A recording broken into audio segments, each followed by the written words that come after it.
Saya mau cerita. Ada dua orang sahabat yang tinggal di sebuah desa kecil di Italia. Sebut saja nama mereka adalah Pablo dan Bruno. Mereka adalah anak muda yang memiliki impian yang tinggi. Mereka sering berkhayal bagaimana kalau suatu hari nanti mereka menjadi orang terkaya di desanya. Keduanya merupakan orang yang sangat ambisius. Yang mereka perlukan adalah sebuah kesempatan. Pada suatu hari, kesempatan itu pun datang. Kepala desa memutuskan untuk mempekerjakan kedua anak ini untuk membawa air dari sungai ke sebuah penampungan air di tengah desa. Keduanya masing-masing membawa 2 buah ember dan segera menuju ke sungai. Menjelang sore, keduanya telah mengisi penampungan air sampai penuh. Kepala desa menggaji mereka masing-masing berdasarkan jumlah ember air yang mereka bawa. Wow, Pablo dan Bruno senang sekali. Ini berarti impian mereka akan segera terkabul.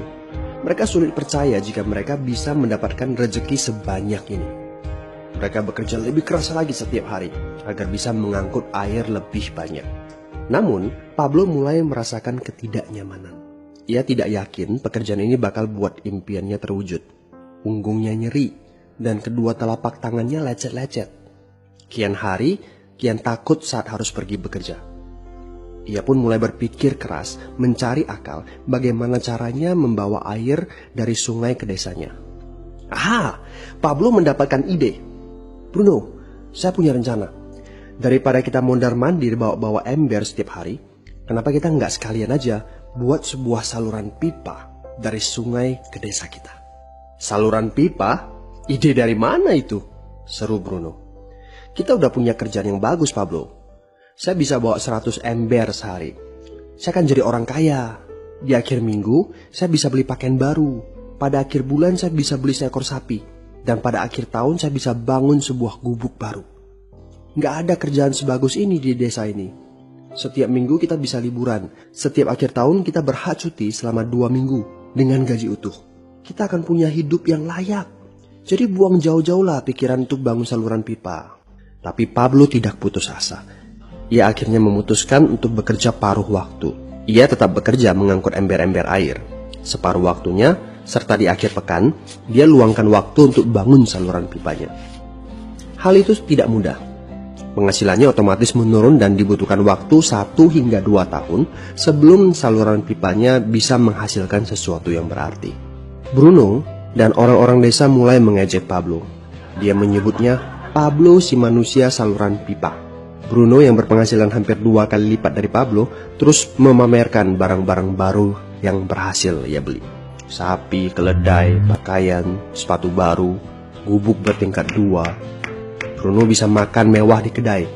Orang-orang di desa menyebutnya Tuan Bruno. Sementara Bruno berbaring santai di sore hari pada akhir pekan, Pablo terus saja menggali saluran pipanya. Pada bulan-bulan pertama, Pablo memang tidak bisa menunjukkan hasil dari usahanya. Pekerjaannya memang sangat berat, bahkan lebih berat daripada kerjaan Bruno.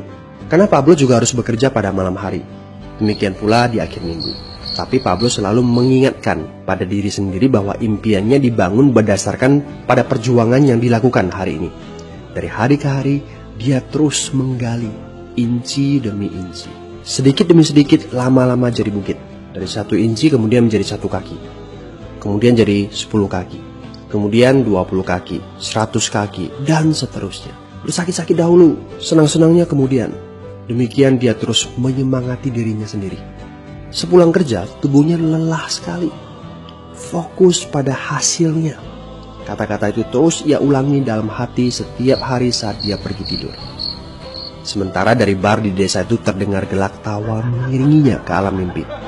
Ayo, fokus pada hasil akhir. Hari berganti bulan, saluran pipanya sudah setengah jadi. Saat beristirahat, Pablo melihat dari jauh sahabatnya Bruno yang terus saja mengangkut ember-ember. Bahu Bruno tampak semakin lama semakin membungkuk. Dia menyeringai kesakitan. Langkahnya semakin lamban akibat kerja keras setiap hari. Dia semakin jarang bersantai-santai di tempat tidur gantungnya. Dia lebih sering terlihat di bar, duduk dengan wajah letih dan murung. Saat pengunjung bar melihat Bruno, mereka saling berbisik. Hei, ini dia Bruno si manusia ember. Dia lebih suka duduk sendiri di sudut yang gelap ditemani botol-botol kosong di sekelilingnya. Akhirnya, saat bahagia Pablo pun tiba. Saluran pipanya sudah rampung. Orang-orang desa berkumpul saat air mulai mengalir dari saluran pipanya menuju ke penampungan air di desa. Sekarang, desa ini sudah bisa mendapatkan pasokan air bersih secara tetap. Pablo tidak perlu lagi membawa ember. Artinya, airnya akan terus mengalir, baik dia sedang bekerja maupun tidak.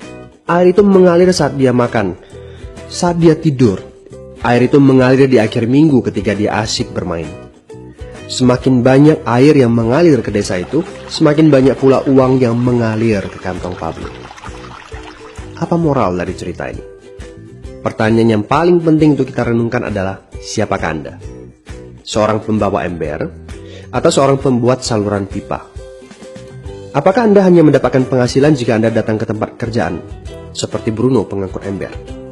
Atau Anda termasuk orang yang bekerja hanya sekali saja, kemudian Anda dibayar terus-menerus, seperti Pablo pembuat saluran pipa? Jika Anda termasuk orang kebanyakan, itu berarti Anda bekerja dengan menggunakan pola pembawa ember.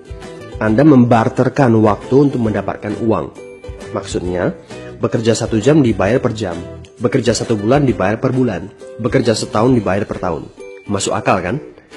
Masalahnya, dengan sistem pembawa ember, masuknya uang akan berhenti saat kita berhenti bawa ember. Artinya pendapatan kita hanya sementara alias tidak langgeng. Kalau di suatu pagi Bruno bangun dan punggungnya terasa sakit, sehingga dia tidak bisa bangkit dari tempat tidurnya, berapa uang yang akan dia dapatkan hari itu? 0 besar. Fakta yang harus kita sadari adalah kita tidak bisa bekerja selamanya karena faktor usia dan kesehatan.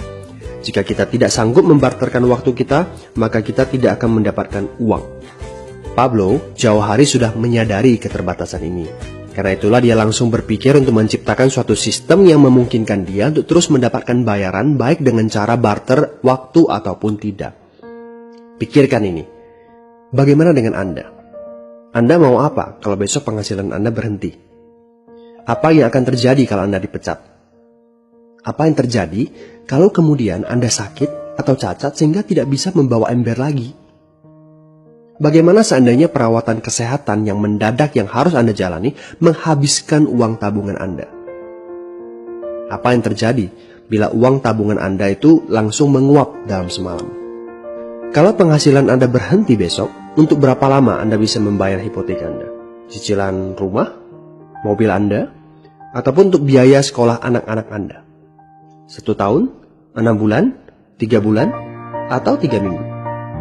Jelas.